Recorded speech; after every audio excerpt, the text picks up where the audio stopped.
ओम अनंतकोटि ब्रह्मांड नायक राजाधिराज जोगिराज सच्चिदानंद सद्गुरु श्री श्री साईनाथ महाराज की जय। आज আমরা পাঠ করব শ্রী সাই সচ্চরিত থেকে 32তম অধ্যায়। এই অধ্যায়ে থাকছে গুরু ও ঈশ্বরের খোঁজ, উপবাস অমান্য বাবার সরকার। এই অধ্যায়ে হেমাদপন্ত দুটি ঘটনা বর্ণনা করেছেন। বাবার নিজের গুরুর সাথে কিভাবে দেখা হয় এবং তার কৃপায় ঈশ্বর দর্শন কিভাবে লাভ হয়।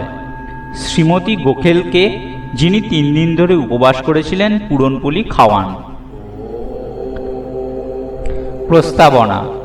শ্রী হেমাদপন্ত অসত্য গাছের উপমা দিয়ে এই গোচর সংসারের স্বরূপ বর্ণনা করেছেন। তার জড় উপরের দিকে ও শাখাগুলি নিচের দিকে ছড়িয়ে আছে। ঊর্ধ্ব মূল মধ্য শাখম। সেই রকমই সংসারের মূল থাকে উপরে, অর্থাৎ মায়াশক্তি বিশিষ্ট ব্রহ্মে।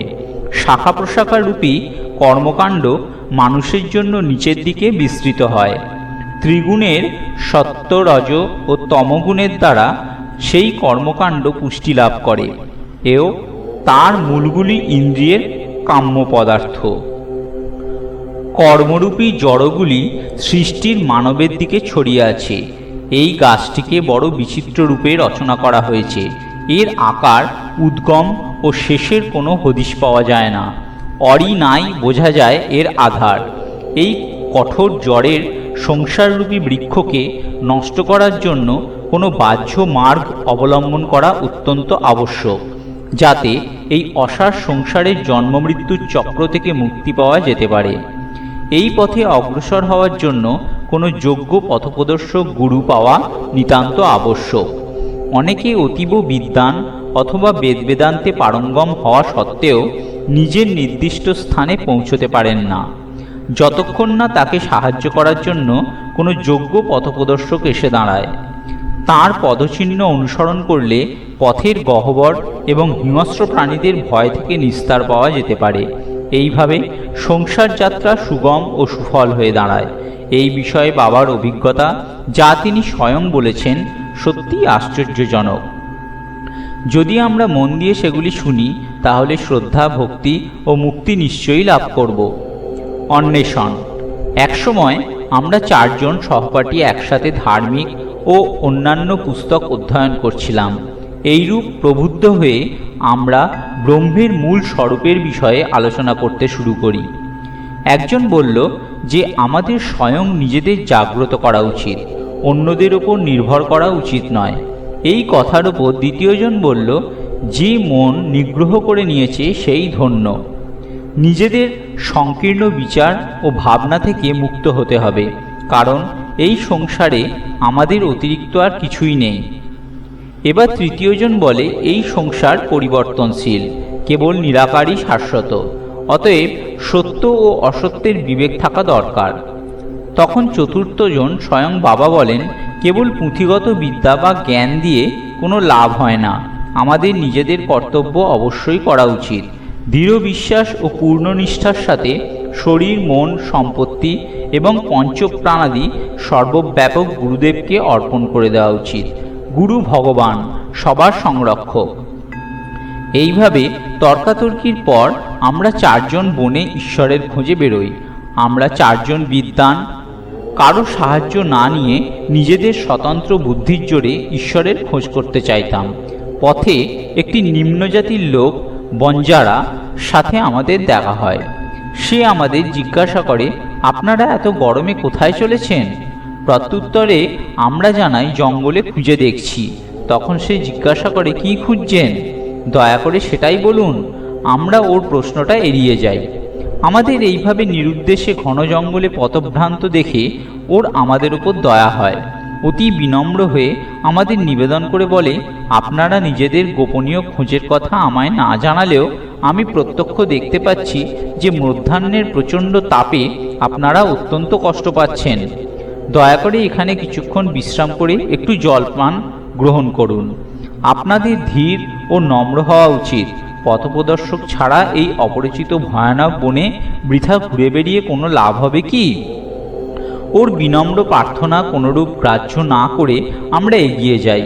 আমাদের এই ধারণাই ছিল যে লক্ষ্যপ্রাপ্ত করতে আমরা স্বয়ং সক্ষম, তাহলে অন্য কারো সাহায্যের কী দরকার। জঙ্গলটি খুবই বিশাল ও ঘন ছিল। বৃক্ষগুলি এত উঁচু ও ঘন যে সেখানে সূর্যের আলো পৌঁছচ্ছিল না। শেষে পরিণাম এই হলো যে আমরা পথ ভুলে অনেকক্ষণ এদিক ওদিক ঘোরাঘুরি করে ভাগ্যবশে আবার ওই স্থানেই গিয়ে পৌঁছই যেখান থেকে একটু আগে প্রস্থান করেছিলাম। তখন আবার সেই ব্যক্তিটির সাথে দেখা হয়। সে বলে, নিজেদের চাতুর্যের উপর নির্ভর করে আপনারা পথভ্রান্ত হলেন। প্রত্যেক ছোট বড় কাজে পথপ্রদর্শকের দরকার হয়। ঈশ্বরের প্রেরণার অভাবে সৎপুরুষদের সঙ্গে সাক্ষাৎ হওয়া সম্ভব নয়।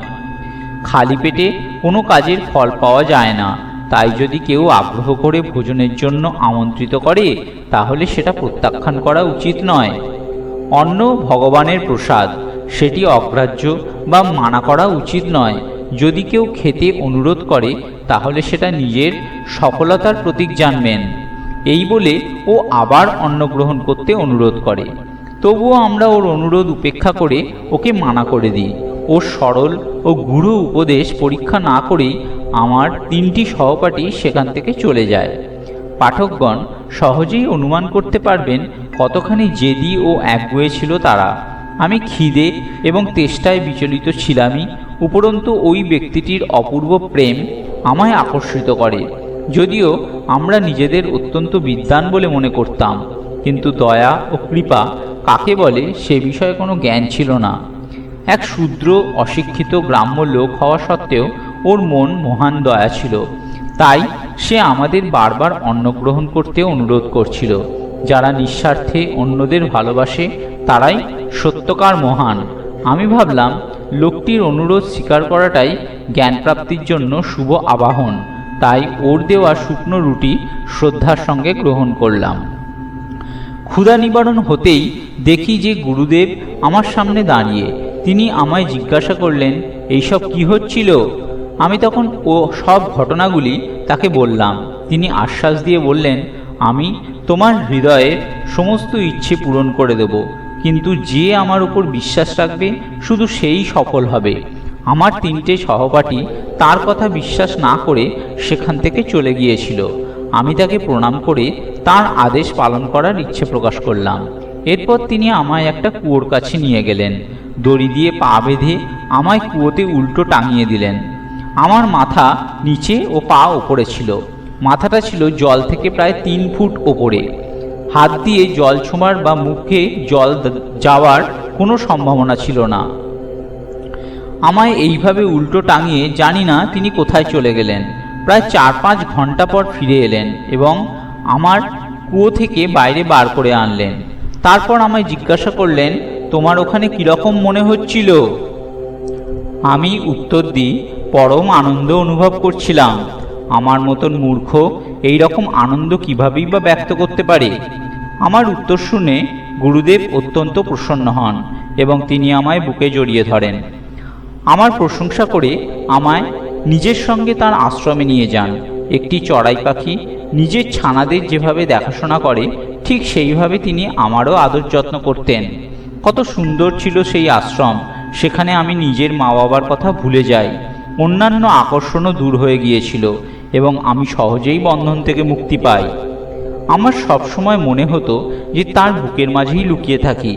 যদি কখনো চোখের সামনে তার মূর্তিটি না ভাসত তবে মনে হতো অন্ধ হয়ে যাওয়াই ভালো। এই রকম ছিল সেই আশ্রম। সেখানে পৌঁছে কেউ খালি হাতে ফেরেনি। তিনি আমার ঘর বাড়ি, মাতা পিতা, ধন সম্পত্তি সর্বস্ব ছিলেন। আমার ইন্দ্রিয়গুলি নিজেদের কর্ম ছেড়ে আমার চোখে কেন্দ্রীভূত হয়ে যান এবং আমার চোখ তাঁর ওপর। আমার এমন অবস্থা হয়ে গিয়েছিল যে দিন রাত আমি তাঁরই ধ্যানে নিমগ্ন থাকতাম। আমার আর কোনো কথারই জ্ঞান ছিল না। এইভাবে ধ্যান ও চিন্তন করতে করতে আমার মন ও বুদ্ধি স্থির হয়ে যায়। আমি স্তব্ধ হয়ে মনে মনে তাকেই প্রণাম করতাম। অন্য অনেক আধ্যাত্মিক কেন্দ্র আছে যেখানে এক ভিন্ন দৃশ্য দেখা যায়। সাধক সেখানে জ্ঞান প্রাপ্ত করতে যায় এবং দ্রব্য ও সময়ের অপব্যয় করে, কঠিন পরিশ্রমও করে, কিন্তু শেষে অনুতাপ হয়। সেখানে গুরুর গুপ্ত জ্ঞান ভাণ্ডারের অভিমান দেখতে পাওয়া যায়। তারা পবিত্র ও শুদ্ধ হওয়ার অভিনয় তো করেন, কিন্তু তাদের মনে দয়া লেশমাত্র দেখা যায় না। তারা উপদেশ দেন বেশি ও নিজেদের কীর্তির স্বয়ংই গুণগান করেন, কিন্তু তাদের শব্দ হৃদয়বেদী হয় না, তাই সাধকও তৃপ্তি পায় না। এমনি অবস্থায় আত্মদর্শন দুঃসাধ্য হয়ে দাঁড়ায়। এই ধরনের কেন্দ্র সাধকদের জন্য কতটা হিতকর বা সেখানে কোনো উন্নতি কি করে আশা করা যেতে পারে? যে গুরু শ্রী চরণের বর্ণনা একটু আগে করলাম, তিনি ছিলেন ভিন্ন শ্রেণীর। কেবল তাঁর কৃপাদৃষ্টির প্রভাবে আপনা আপনি অনুভূতিপ্রাপ্ত হয়ে গেল এবং আমায় কোনো চেষ্টা বা বিশেষ অধ্যয়ন করার দরকার হলো না। আমায় কোনো বস্তু খোঁজারও দরকার হলো না, বরং প্রত্যেকটি বস্তু দিনের আলোর ন্যায় পরিষ্কার হয়ে গিয়েছিল। কেবল গুরুই জানেন যে কিভাবে কুয়োতে আমাকে উল্টো করে টাঙানো আমার জন্য পরমানন্দের কারণ হয়ে দাঁড়ায়। আমার ওই তিনটি সহপাঠীর মধ্যে একজন মহান কর্মকাণ্ডী ছিল। কর্ম করে কিভাবে তার থেকে অলিপ্ত থাকা যেতে পারে সেটা ও ভালোভাবে জানত। দ্বিতীয়জন ছিল জ্ঞানী, সর্বদা জ্ঞানের অহংকারে মত্ত থাকত। তৃতীয়জন ঈশ্বর ভক্ত এবং অন্যান্য রূপে ভগবানের শরণাগত হয়ে ভগবানকেই কর্তা মানত। যখন ওরা এইরূপ তর্কালোচনা করছিল, তখনই ঈশ্বর সম্বন্ধী প্রশ্ন ওঠে এবং কারো সাহায্য না নিয়েই ওরা নিজেদের স্বতন্ত্র জ্ঞানের উপর নির্ভর করে ঈশ্বরের খোঁজে বেরিয়ে পড়ে। শ্রী সাঁই বিবেক ও বৈরাগ্যের প্রত্যক্ষ মূর্তিস্বরূপ। এই তিনজনের সঙ্গে ছিলেন। এখানে কেউ প্রশ্ন করতে পারে, স্বয়ং ব্রহ্মের অবতার হয়ে তিনি ওই লোকেদের সঙ্গে মিশে এমন বোকা সাজলেন কেন? অবতার পুরুষ হওয়া সত্ত্বেও তিনি এক শূদ্র পথিকের ভোজন সানন্দে গ্রহণ করেন, কারণ তিনি বিশ্বাসী করতেন অন্নম ব্রহ্ম। ভোজনের আগ্রহ উপেক্ষা করলে এবং গুরু ছাড়াই জ্ঞান প্রাপ্ত করতে চাইলে তাদের কী দশা হয় তারই এক উদাহরণ প্রস্তুত করেন। শ্রুতি বলে যে বাবা মা ও গুরুর পূজা এবং ধার্মিক গ্রন্থের শাস্ত্রের অধ্যয়ন করা উচিত। এইগুলি চিত্তশুদ্ধির পথ এবং যতক্ষণ চিত্তশুদ্ধ না হয় ততক্ষণ আত্মানুভূতি আশা করা বৃথা। এইভাবে জ্ঞান ও তর্ক আমাদের কোনো সাহায্য করতে পারে না, শুধু গুরুকৃপা দ্বারা মোক্ষপ্রাপ্তি সম্ভব। শ্রী সাঁইয়ের দরবারে নানা রকমের লোকেদের দর্শন হতো। দেখো, জ্যোতিষীরা আসছেন এবং ভবিষ্যৎ ব্যাখ্যান করছেন। অন্যদিকে রাজকুমার, শ্রীমান, সম্পন্ন ও নির্ধন, সন্ন্যাসী, যোগী ও গায়ক দর্শন করতে আসছে। এমনকি এক অতি শূদ্র দরবারে এসে বাবাকে প্রণাম করে বলে, সাঁই আমার বাবা মা এবং এই জন্ম মৃত্যুর চক্র থেকে মুক্ত করে দেবেন। আরও অনেকে ঐন্দ্রজালিক, অন্ধ, পঙ্গু, নাথপন্থী, নর্তক ও শিল্পী ইত্যাদি বহু রকমের লোক বাবার দরবারে আসত। সেখানে তাদের যথাযোগ্য অভ্যর্থনা হতো। এইভাবে উপযুক্ত সময় সেই পথিকটিও আবির্ভূত হয় এবং যে চরিত্রটি ওকে অভিনয় করতে দেওয়া হয় সেটা ও সম্পন্ন করে। কুয়োতে 4-5 ঘন্টা ধরে উল্টে টাঙানো থাকাটা আমাদের একটা সামান্য ঘটনা মনে করা উচিত নয়। এমন কেউ বিরল হবে যে এইরূপ এতক্ষণ উল্টো টাঙানো থাকা সত্ত্বেও কষ্ট অনুভব না করে পরমানন্দের অনুভূতি পায়। বরং ব্যথা বা কষ্ট পাওয়ারই সম্ভাবনা বেশি। তাই এমন মনে হয় যে এখানে সমাধি অবস্থার চিত্র আঁকা হয়েছে। আনন্দ দুরকমের হয়, প্রথম ঐন্দ্রিক এবং দ্বিতীয় আধ্যাত্মিক। ঈশ্বর আমাদের ইন্দ্রিয় ও শরীরের মনের প্রবৃত্তির রচনা বাহ্যমুখী করেছেন। তাই যখন সেগুলি ইন্দ্রিয় মন নিজেদের বিষয় পদার্থের প্রতি আকৃষ্ট হয়, তখন আমার ইন্দ্রিয় চৈতন্যতা প্রাপ্ত করি, যার ফলস্বরূপ আমরা সুখ ও দুঃখ পৃথক বা সম্মিলিতভাবে অনুভব করি, পরমানন্দ নয়। কিন্তু যখন ইন্দ্রিয় মনকে বিষয় পদার্থ থেকে সরিয়ে অন্তর্মুখী করে আত্মার উপর কেন্দ্রীভূত করা হয়, তখন আমাদের আধ্যাত্মিক বোধ জাগ্রত হয় এবং সেই আনন্দ মুখ দিয়ে বর্ণনা করা যায় না। আমি পরমানন্দে ছিলাম এবং সেই মুহূর্তে বর্ণনা আমি কিভাবে করতে পারি? এই শব্দগুলির দ্বারা বোঝা যায় যে গুরু তাকে সমাধি অবস্থায় রেখে চঞ্চল ইন্দ্রিয় ও মনরূপী জল থেকে দূরে রেখেছিলেন। উপবাস এবং শ্রীমতী গোখলে। বাবা স্বয়ং কখনো উপবাস করেননি এবং তিনি অন্যদেরও করতে দিতেন না। যারা উপবাস করে তাদের মন কখনো শান্ত থাকে না। সেক্ষেত্রে ওদের পরমার্থের প্রতি প্রাপ্তি কিভাবে সম্ভব? সর্বপ্রথম আত্মার তৃপ্তি আবশ্যক। ক্ষুধার্ত থেকে খালি পেটে ঈশ্বর প্রাপ্তি হতে পারে না। যদি পেটে অন্ন ও পুষ্টি না থাকে তাহলে আমরা কোন চোখ দিয়ে ঈশ্বর দর্শন করব, কোন জীব দিয়ে তার মহানতা বর্ণনা করব এবং কোন কান দিয়ে তার লীলা শ্রবণ করব? সারাংশ এই যে সমস্ত ইন্দ্রিয়গুলি যথেষ্ট ভোজন ও শান্তি পেয়ে যখন বলিষ্ঠ থাকে তখনই আমরা ভক্তি ও ঈশ্বরের প্রাপ্তির অন্য সাধনা করতে পারি। তাই আমাদের উপবাস বা অত্যধিক ভোজন কোনোটাই করা উচিত নয়। আহারে সংযম রাখা শরীর ও মন দুইয়ের জন্যই উত্তম।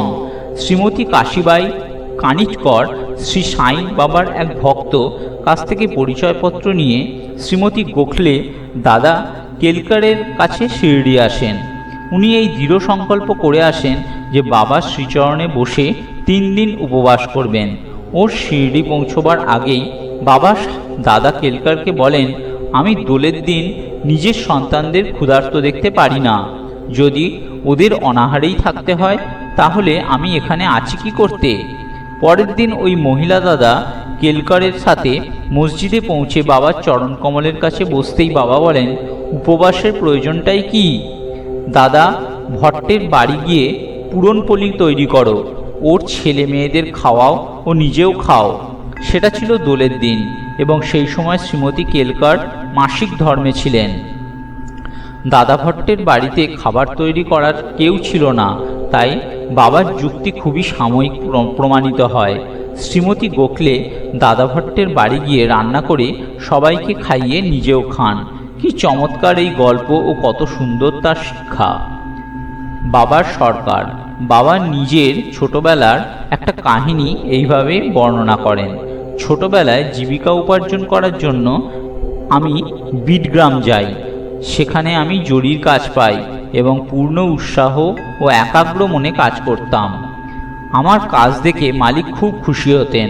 আমার সাথে আরও 3টে ছেলে কাজ করত। প্রথমজন 50 টাকা, দ্বিতীয়জন 100 টাকা এবং তৃতীয়জন 150 টাকা পেত। আমি ওই 3 জনের চেয়ে দ্বিগুণ কাজ করতাম। আমার নিপুণতা দেখে মালিক আমায় প্রশংসা করতেন।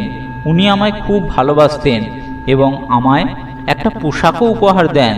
তার মধ্যে মাথায় পাগড়ি ও পা ঢাকার জন্য একটা শালও ছিল। সেই পোশাকটি আমার কাছে এখনো নতুনই রাখা আছে। আমি ভাবলাম, যে মানুষ দ্বারা নির্মিত সব কিছুই তো নশ্বর ও অপূর্ণ, কিন্তু আমার সরকার বা ভগবান যা দেন সেটাই শেষ পর্যন্ত থাকবে। মানুষের দেওয়া কোনো উপহারের সাথে তার তুলনা সম্ভব নয়। আমার মালিক বলেন, নাও নাও।